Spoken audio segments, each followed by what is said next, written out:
Ayan, puno na yung timba. Ito yung sitaw. Isang lata lang. Ayan o, isang lata. Bila, isa o. Isa-isa lang talaga. Bawat puno, isa.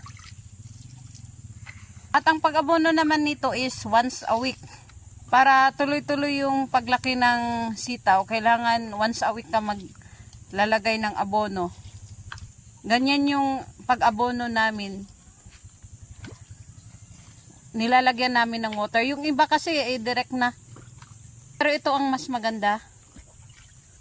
Mas nakakatipid din pagka ganito ang style sa pag-abono. Ewan ko sa ibang mga planters. Pero ganito yung style namin o sistema ng pag-abono. Kasi nasubukan na din namin doon sa isang area namin. Ang abono naman namin dito is yung complete. Yung ginagamit namin sa pag-abono.